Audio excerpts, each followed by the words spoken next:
Let's start with making soluble salts. Now we're going to make soluble salts, but we're going to keep sodium, potassium, and ammonium as an exception. This would all require a process we are going to call crystallization. I hope you remember the process. Crystallization was first required to make a solution. Then we went on with filtration. Crystallization itself was composed of 4 steps. Then there was evaporation. And the 4th and last step was commonly drying or making crystals. So these 4 steps comprised as the whole process crystallization. And in all of these bullet points, we're going to go with 3 of these options. They will be used to make soluble salts except sodium, potassium, and aluminum. In this case, we're going to pick an acid. Whichever salt we are going to make depends upon the acid. I hope you remember that part.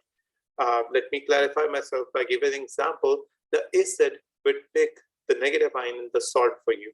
For example, HCl will produce chloride salts for you, right? H2SO4 or sulfuric acid would produce sulfate salts for you. HNO3 or nitric acid would produce nitrate salts for you. So whichever salt you would like to produce, you can go with the corresponding acid. In the same way, carbonic acid produces carbonate salt, phosphoric acid produces phosphate salts, ethanoic acid produces ethanoate salts, the list goes on. Are we good? Yeah. So this acid is going to define for us that which salt we're going to produce, and metal will define for us the positive ion. This is for only moderately reactive metals from magnesium to iron in the reactivity series. Acid or metal oxide or hydroxide can also be considered. Acid plus a carbonate can also be considered. Whichever mixture you use, the method is basically the same. Let's talk about the method then. Practically making copper sulfate salts. Now, you automatically, as soon as I tell you the name of sulfate, you'll get an idea that we are going to require sulfuric acid. And as soon as I use the name copper, you'll understand we either need the copper metal or its oxide, hydroxide, or carbonate. All right? Remember, for metal or for the positive ion, actually, we either used copper, or we can use copper oxide, or we can use copper hydroxide, or we can use copper carbonate. So we have these 4 options to get the positive ion of our salt. And for the negative ion, H2SO4 is going to give us the sulfate ions, SO4 negative 2. That's how we'd be able to make copper sulfate. Copper coming from this side, sulfate coming from this side. You get the point? Yeah. Because every salt has 2 components. The positive part that comes from either the metal, oxide, hydroxide, anything, and the negative part that comes from the acid. So as soon as we have a name in front of ourselves, you can easily pick out the reactants or constituents for yourself. For example, in this case, measure 50 cubic centimeter of dilute sulfuric acid, as I just explained, into a beaker, heat it on a tripod and gauze using a Bunsen burner. Add a spatula full of black copper to oxide. So out of all of the 4 options, he picked copper to oxide. You could have picked copper to hydroxide or copper to carbonate, but the method remains almost the same, so it doesn't matter whether you pick the oxide, the hydroxide, or the carbonate. But remember, we can't pick copper. We can pick this, we can pick this, we can pick this, but we can't pick this. Do you know why? Why? Because previously in reactivity series, this is one of the lowest substances in reactivity series, which makes it extremely less reactive or least reactive. So it won't even react with H2SO4. Copper does not react with dilute acids. So reactivity series plays a very important role in deciding which of these options we can pick or not. In case of zinc, whether we take zinc oxide, zinc hydroxide, or zinc carbonate, it does not matter. We can pick all four. Why? Because zinc is moderately reactive. And moderately reactive means it can react with any dilute acid easily. So we can pick all four of these options. Make sense? Yeah. Good. Let's continue. So we have that black copper 2 oxide. We take a spatula full of it and add into the system of dilute sulfuric acid. We continue heating. If all the copper 2 oxide disappears, add more copper 2 Can oxide. I ask a question? Go ahead. How reactive would the metal need to be to react with the acid? Okay, good. Good question. Let me clarify that. Let me clear out what I have done in the previous part. Now, starting with the reactivity series.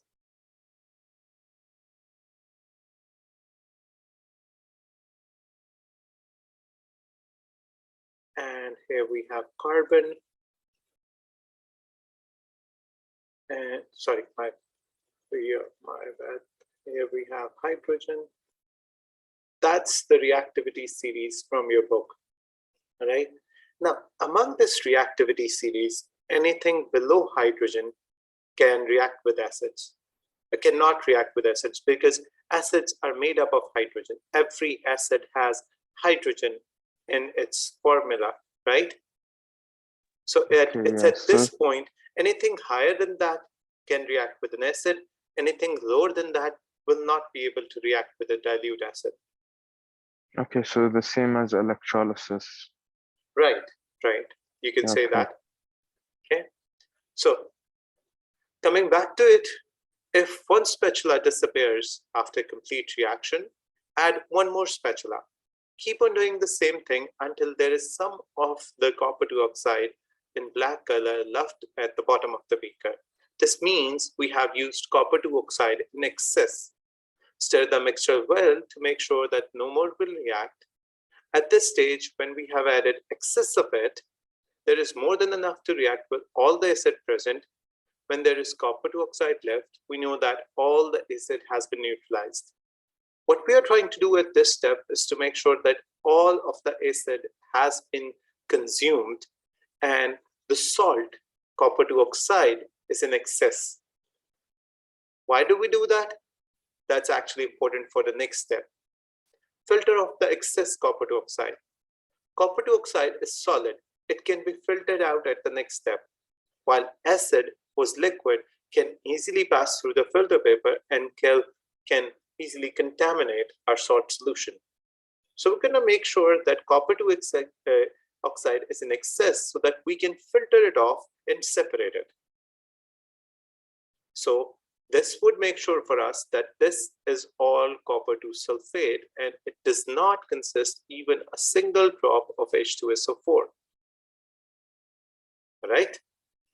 That's why we have been using excess of copper 2 oxide, because all the copper 2 oxide would stay over here. If there were any H2SO4, that would come to the bottom and be a part of the solution, which would easily contaminate our solution. We will not be able to get pure crystals of copper 2 sulfate. Are we good? Yeah. So this is the second step of filtration. We're going to continue with these steps. This is the equation.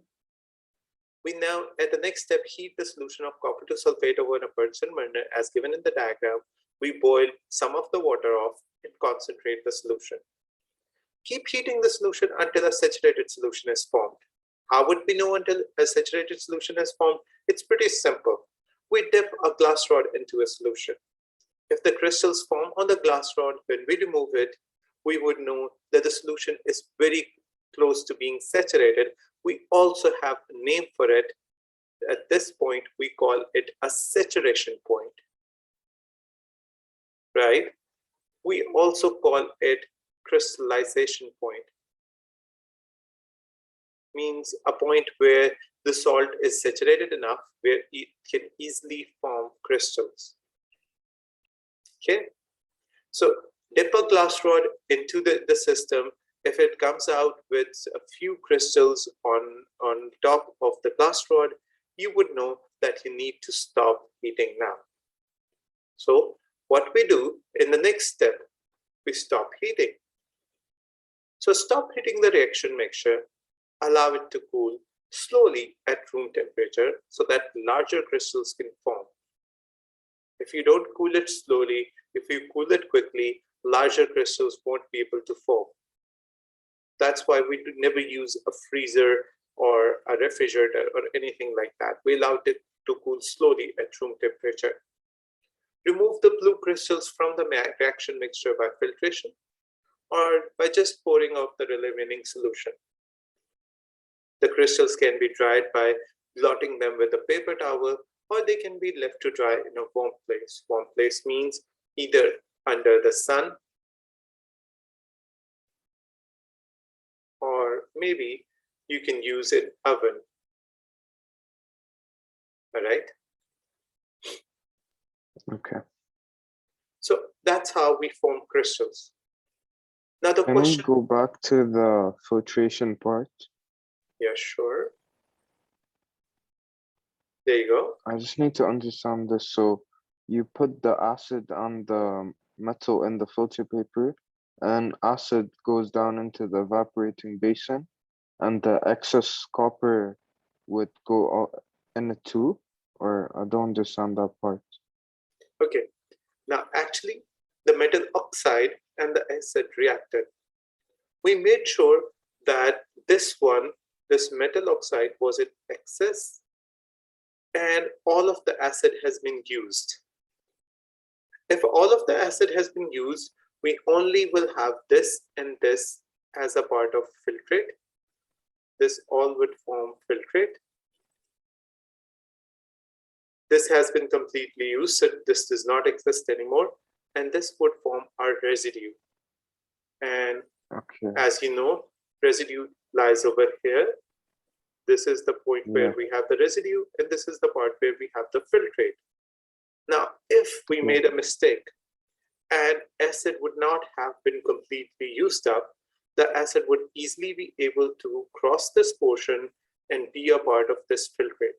Then it would be copper sulfate plus water plus H2SO4, which actually is a contamination. This is an impurity. And we do not want any impurities. We want pure salt. Okay. So first you completely react the acid with the metal and then filter it. And the excess metal should be metal in oxide. the residue. Right. Yeah. Right. That should be the residue, and then there's a filtrate and the evaporating basin. Right. That is correct. Okay. Okay. All right. Let's move on to the next part, and where I was talking that there is a question that arises from this whole steps. Now, why not simply evaporate the solution to dryness? We could have done that. Why would we slowly cool it down at room temperature and wait for it to cool down, and then we could dry it with a blotting paper, or before drying we can even need to filter them, as we can see over here.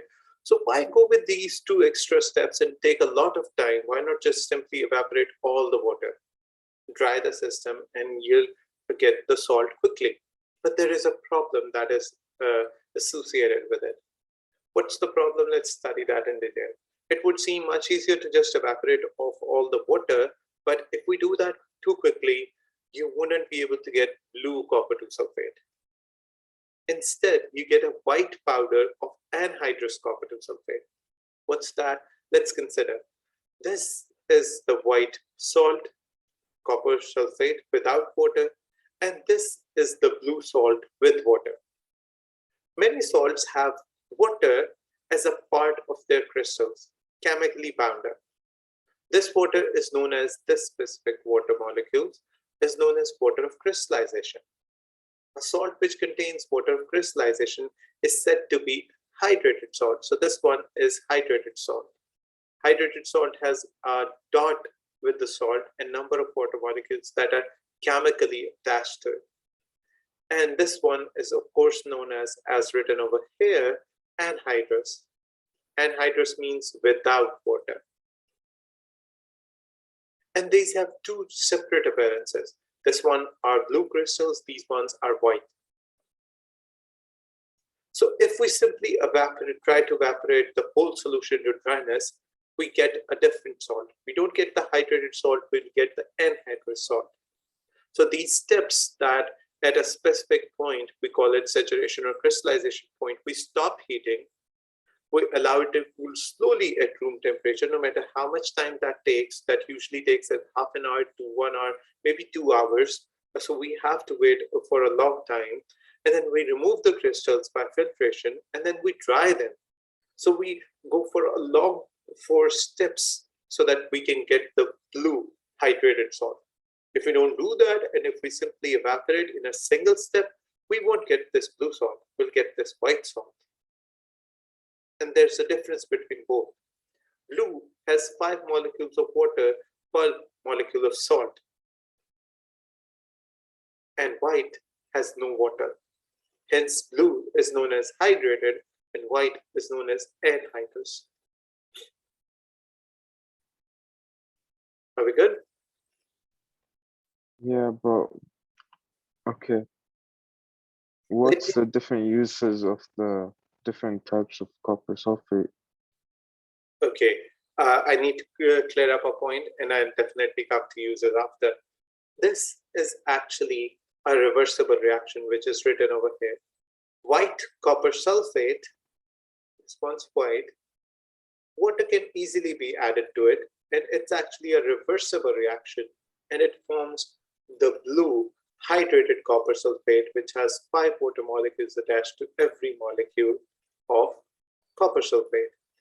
This is a reversible reaction. Adding water to it is known as hydration reaction.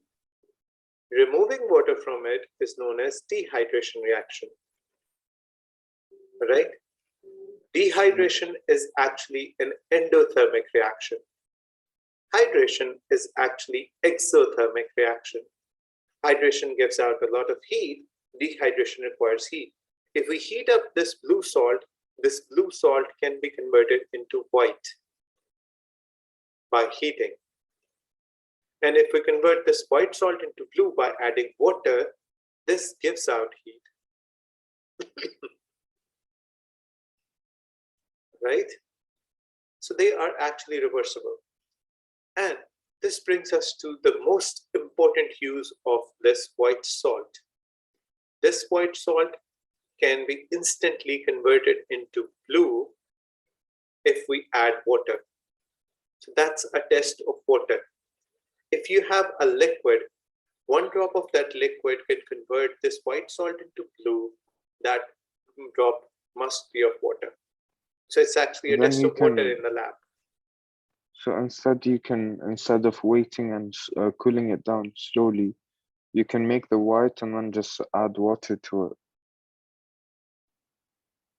Yeah, we can, but how would we know what exact amount of water do we need to add to a specific amount of salt?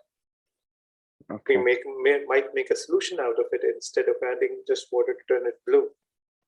And then we'll have to evaporate that water again, which you might have added because of not knowing how much water you needed to add.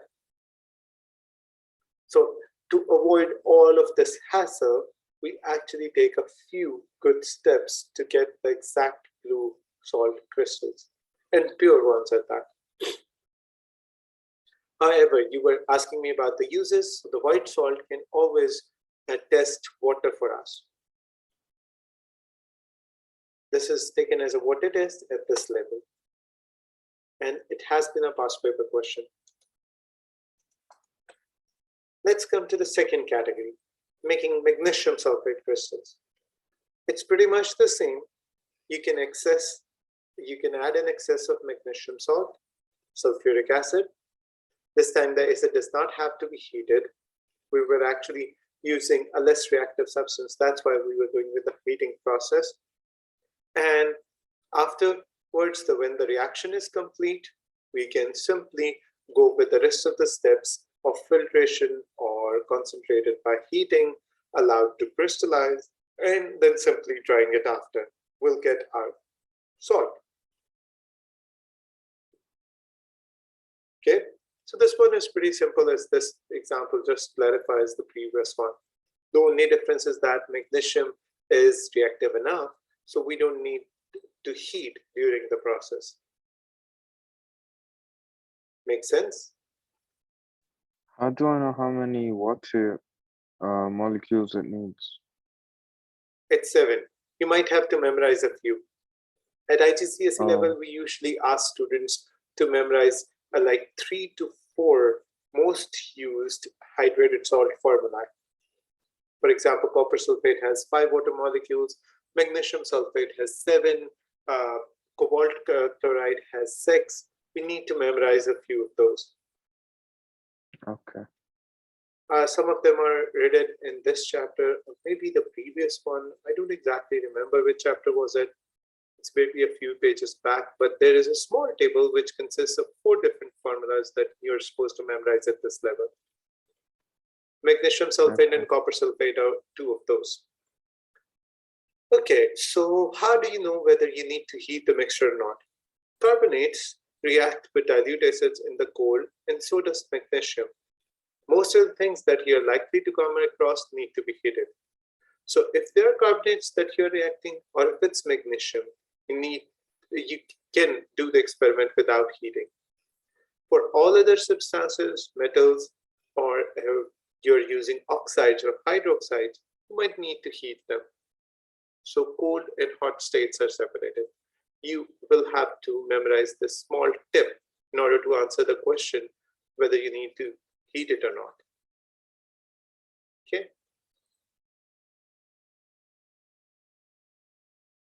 This one is mostly memorization. Let's move on. So we were making all the salts, soluble salts with that process with the previous one, except for sodium, potassium, and ammonium.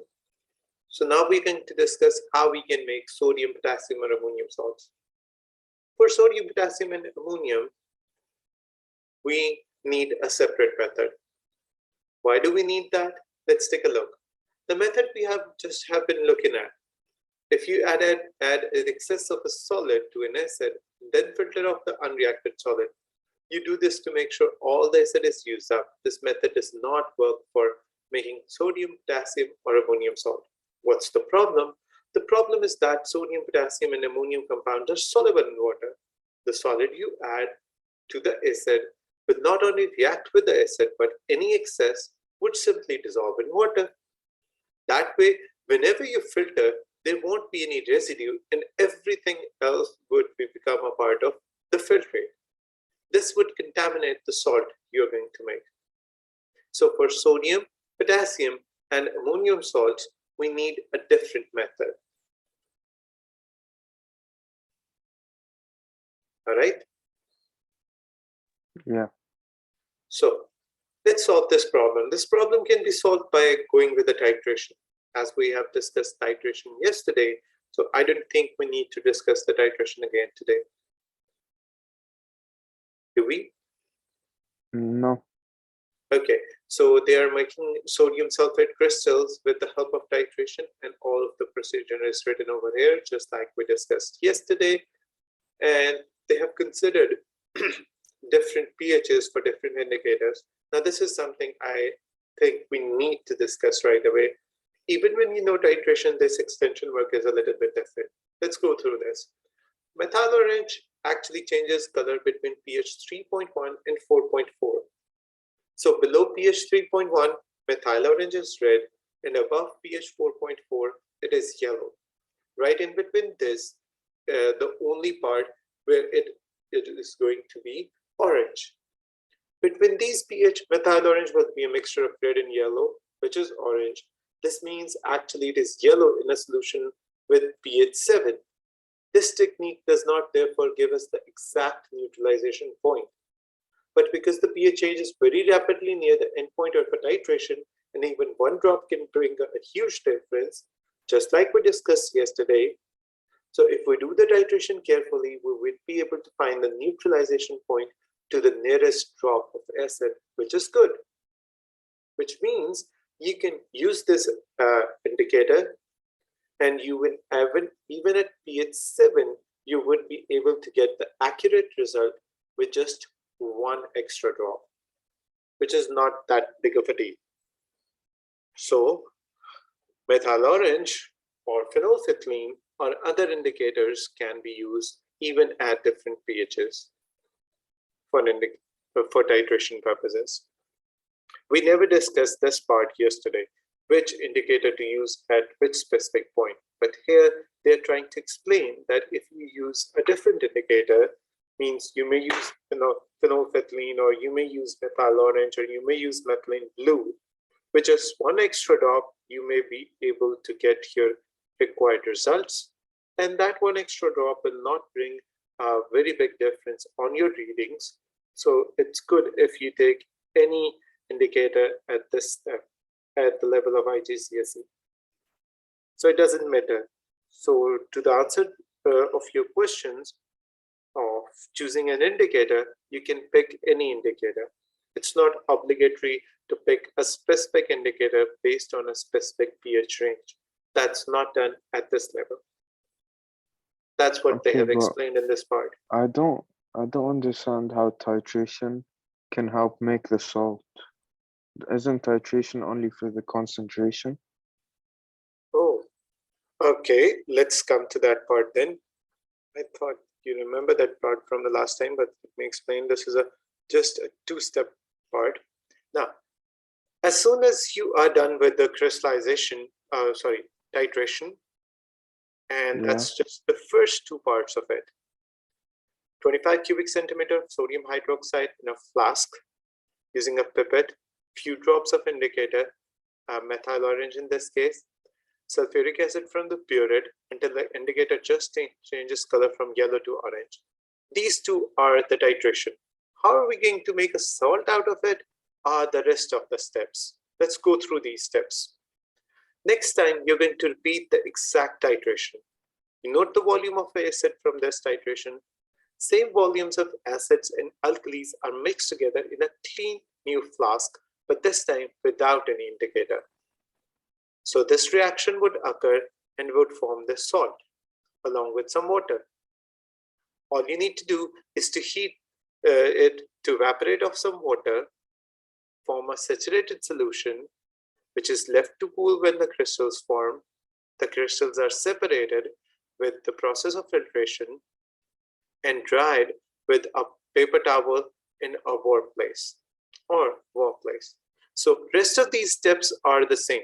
It's just that this steps which makes sense. And then crystallization. Yeah, we use titration first of all with indicator to note down the volumes required. Then without indicator to make sure that there is no indicator contamination in our salt.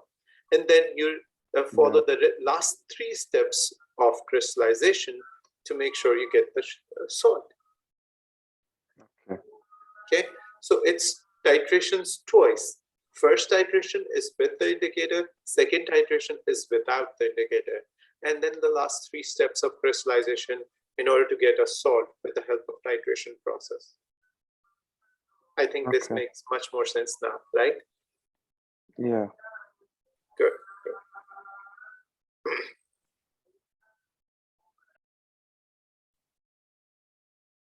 Okay. Making sodium chloride crystals, it's pretty easy. If you're supposed to make sodium chloride, the only thing he's trying to explain over here is that choose an alkali which consists of sodium, choose an acid which can give you chloride, so you would be able to form sodium chloride. So it's up to you which salt you're supposed to form. So what would be your choice of alkali and acid for a salt? Let's say we are supposed to form potassium nitrate, then this may come from an alkali potassium hydroxide, and this may come from an acid nitric acid. So it depends upon the salt you are supposed to make, and you decide the alkali and the acid you need to react accordingly. The rest of the titration process remains the same. first titration without indicator, second titration is first with the indicator, second without the indicator, and then rest of it is crystallization part. There is one more point to it, a hint. NaCl does not contain any water of crystallization. So you can evaporate all the water in one go. However, there is a disadvantage associated to it. You'll obtain a powder or very tiny crystals. So even when you want to form larger crystals, and even if the substance does not contain any water of crystallization, the same process written above for slow cooling at room temperature is definitely required. That process is required to form large crystals, whether the substance contains water of crystallization or it doesn't. It doesn't matter. We'll need to go with that step if we need to form larger crystals. Okay? Okay. All right, good. So making ammonium sulfate. Now, as soon as I say the name of a salt and the formula comes to your mind, this is ammonium sulfate. Now, for the ammonium part, we need ammonia solution, which is actually ammonium hydroxide. This would be our acid. And as for the sulfate part, we need sulfuric acid, my bad, which is not our acid, which is our alkali. And that's our acid. Right? Yeah. As the question suggests. Okay. So moving on. And in the cases of like if for the alkali, if it's less reactive than hydroxide, what would you use? If the alkali is less reactive, remember this method is only done for potassium, sodium, and ammonium salts. Oh, so okay, all of never these are mind, more they're all reactive. more reactive. Yeah, okay. Okay. Let's move on to the next page. I think we are all done. Yeah, we are all done with soluble salts. What's left are insoluble salts, which we form by a precipitation reaction. In a precipitation reaction, we mix two aqueous solutions to form an aqueous solution along with the precipitate. Now, whatever we need to form in terms of precipitate, we need a salt for the positive part, and we need a salt for the negative part. For example, if we're supposed to form silver chloride, we'll need a silver salt and a chloride salt. Now, in order to pick the salt, how we are going to pick it, that's also explained. But before we come to that, I hope you understand how to explain the precipitates are formed. The silver and the chloride are more affinity or can react each other or can attract each other more strongly than any of the two previous solutions. So of course, this is going to form a precipitate quickly. Sodium and nitrate are spectatorites. So that's why precipitation is allowed to happen, because these particles stick to one another more strongly, as stated over here. So silver from silver nitrate solution and chloride from the sodium chloride solution attract one another so strongly that they quickly form silver chloride, which is our precipitate in this case. Are we good? Yeah, okay.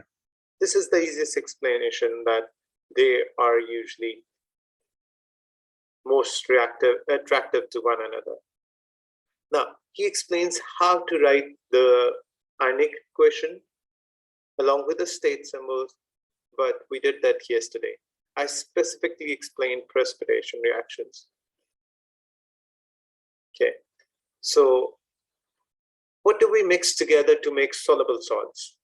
This is something tricky, and in Edexcel, this has been a part of past papers for precipitation mostly. So this topic is the most important one when it comes to precipitation reactions. Now, as I said earlier, that we need a silver salt and we need a chloride salt in order to form silver chloride. So how would you know that which salt of silver you need to take and which salt of chloride? Silver needs a negative ion with it. So we need to pick a negative ion. And for chloride, we need a positive ion. For negative ion, all nitrates are soluble. So your preference of negative should always be nitrate. For positive ions, all sodium and potassium salts are soluble. So your options, two options, can either be sodium ion or be potassium ion. So you take silver nitrate and along with it, either sodium chloride or potassium chloride. That's about it. So for every negative ion, try picking its nitrate. Let's say I am to make lead iodide. So I need to pick lead and I need to pick iodide ions. So I need a negative ion along with lead and a positive ion along with iodine. So my choice for negative would be lead nitrate, right? Because I'm going to pick nitrate every time. And either I can use sodium iodide or I can use potassium iodide. And my system would give me the precipitate I want, this one. Are we good? Yeah, okay. So if you are supposed to take the metal, always take nitrate along with it. If you are supposed to take a positive part with a non-metal, always take sodium or potassium. So that's the easiest way to come up with different solutions to form precipitate. In order to make barium sulfate, take a look. I took nitrate of barium and potassium with sulfate. I was easily be able to make barium sulfate. And its practical activity is pretty simple. Take 25 cubic centimeter of both the solutions. The amounts really don't matter because we can get rid of the excess later. A white precipitate would form. The reaction mixture is filtered. The precipitate is actually the residue, and everything else becomes a part of the filtrate. So we take the residue left on the filter paper. If you want to wash it, you can wash it with water, and then washing will make sure that anything in excess is left out or is washed away. And there you go by the washing part. Washing will make sure that anything that was soluble is taken out of it. We can wash a number of times. We can wash 3 times or 4 times by pouring 20 cubic centimeter portions again and again. And then we transfer the filter paper and lead to sulfate to a warm oven to dry. So this one is pretty simple. You just do the reaction, you filter it, you wash your residue, and you dry your residue. In order to summarize all the methods of making salts into one go, it's pretty simple. Ask yourself whether the salt is soluble or not. If the salt is not soluble, use the precipitation method. If the salt is soluble, ask yourself whether it's a sodium, potassium, or ammonium salt. If it is, go with the titration method. If it isn't, go with the crystallization method of reacting with the solid metal if it's suitably reactive. Otherwise, metal oxide, hydroxide, or carbonate would definitely work. Are we good? Yeah. This diagram is pretty good because this is going to give you a big mind map when you're sitting in the paper and you come across a completely unknown substance that you're supposed to form. You start asking these questions from yourself one by one, step by step, and you can easily pick one of these methods to go with. No matter which salt I pick from the number of salts we have in chemistry. Let's say I need to make potassium bromide. Now you would start asking the questions to yourself. Is the salt soluble? All potassium salts are soluble. This is what we have previously studied. So yes, it's soluble. Is it a sodium, potassium, or ammonium salt? Yes, it's a potassium salt. So yeah, it easily tells us I need to go with titration. As soon as I get an idea, I need an alkali which contains potassium, probably potassium hydroxide, and I need an acid which consists of bromide, probably hydrochromic acid. Easy enough?